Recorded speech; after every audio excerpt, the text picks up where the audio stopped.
Dominique Quéré, bonjour.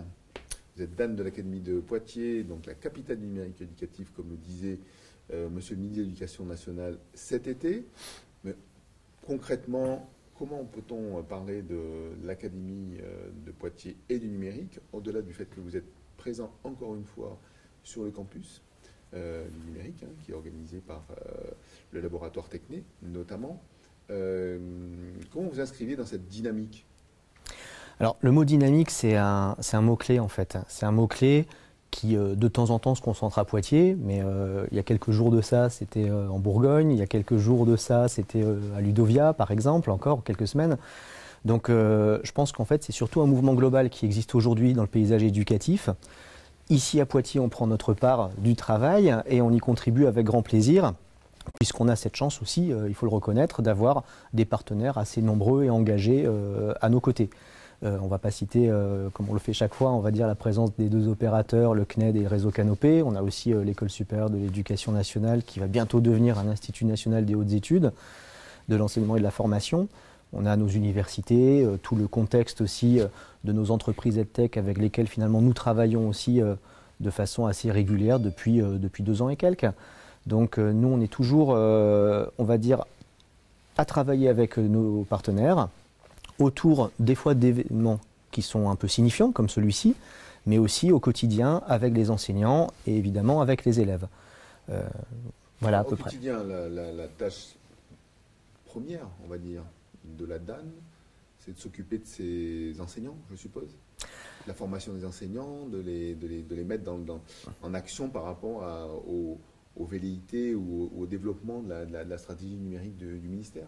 Alors tout à fait. Donc il y a un premier travail de quotidien qui consiste à accompagner les établissements dans, on va dire, leur vie numérique. Donc on accompagne à la fois les lycées, les collèges et les écoles élémentaires qui se sont engagés dans des projets numériques. Et puis on accompagne aussi la politique nationale. Le ministre l'avait rappelé justement à Ludovia. On a mis l'accent cette année dans notre feuille de route sur la question des données, faire en sorte qu'elles soient à la fois mieux protégées, mieux assurées, mais en même temps, on avait lancé déjà de façon préalable des chantiers avec nos IFRAN, par exemple, autour de l'intelligence artificielle. On a des projets aussi d'études avec certains laboratoires qui travaillent autour de données qu'elles récupèrent, qu'elles traitent, qu'elles analysent, pour pouvoir aussi construire de la connaissance qui se fait avec les enseignants et qui se fera pour les enseignants dans le cadre des plans de formation à venir.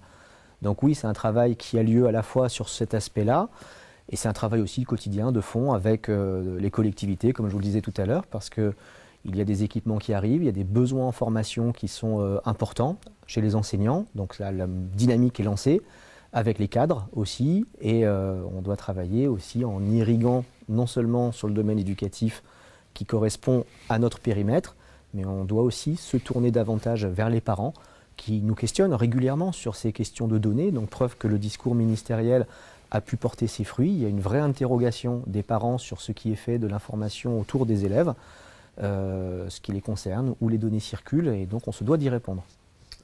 À Poitiers, on a la particularité de traiter les sujets avant la stratégie ministérielle, puisque l'année dernière au campus, le sujet c'était Big Data, les données, donc on en parle maintenant. Cette année c'est la francophonie, le thème, c'est lié à la francophonie. Alors ça veut dire quoi, que l'année prochaine on va attaquer la problématique de la francophonie à l'Académie de Poitiers? Alors ça, je serais bien embarrassé pour pouvoir deviner en tout cas ce qui n'est pas encore écrit. Mais la question que je peux poser, voilà, ouais. En quoi votre présence sur le campus peut nourrir le thème qui est exposé cette année? Alors, nous, ce qu'on essaie de faire ici, c'est profiter aussi du campus pour mettre en relation des gens qui ne se croisent pas forcément tout le temps. On parle des pays francophones, par exemple, sur la thématique d'aujourd'hui. Il y a des communautés, on va dire, de vision sur ce qu'est la francophonie. Il y a des pratiques éducatives qui sont plus ou moins similaires, plus ou moins différentes, parce qu'il y a un fond culturel qui a des points communs. Donc il y a un univers commun, mais avec peut-être des pratiques un peu différentes. Donc là, c'est aussi extrêmement intéressant pour nous de nous confronter à d'autres appréhensions de la chose numérique pour pouvoir voir ce qu'il est possible ensuite d'intégrer à nos propres pratiques et nourrir aussi notre connaissance commune de ce qu'il est possible de faire. On discutait tout à l'heure, avant votre entretien, avec un représentant donc, du Canada, de l'Ontario. Donc on a eu quelques échanges sur la façon dont on appréhende, par exemple, les mécanismes de l'orientation avec le numérique. Il y a des différences culturelles, conceptuelles. Il y a des freins aussi, il y a des facilités. Donc là, c'est toujours intéressant cette confrontation pour nourrir sa propre expertise et peut-être esquisser des pistes de travail avec nos partenaires auxquels on n'avait pas pensé jusque-là. C'est vrai que vous avez de la chance à Poitiers d'avoir des universités qui sont ouvertes sur le monde, avec beaucoup de chercheurs, d'étudiants qui viennent d'un peu partout et qui peuvent nourrir effectivement, concernant le sujet numérique, des idées. Je crois qu'on a fait le tour de ce qu'on souhaitait dire, ou il y a d'autres sujets importants? Non, c'est vrai, c'est une chance d'avoir des laboratoires qui ont déjà un intérêt sur l'environnement numérique. On a aussi cette chance de pouvoir aujourd'hui imaginer ce que seront les relations dans un réseau un peu plus vaste qui va englober l'ensemble des universités de Nouvelle-Aquitaine. Ça, ce serait, on va dire, quelque chose d'extrêmement précieux pour les acteurs éducatifs de l'enseignement scolaire et sans doute aussi de la formation continue. Se dire qu'on a, on va dire, dans une même dynamique, puisque c'était aussi peut-être le mot-clé en tout cas du début de l'interview, dans une même dynamique des laboratoires de 5-6 universités avec des établissements supérieurs qui s'intéressent aussi à ce qui se fait sur le terrain éducatif. Donc oui, c'est vrai qu'on a de la chance et on a un bel événement ici qui nous permet de pouvoir en tout cas affirmer qu'on est désireux de travailler avec l'ensemble de ses partenaires. Merci.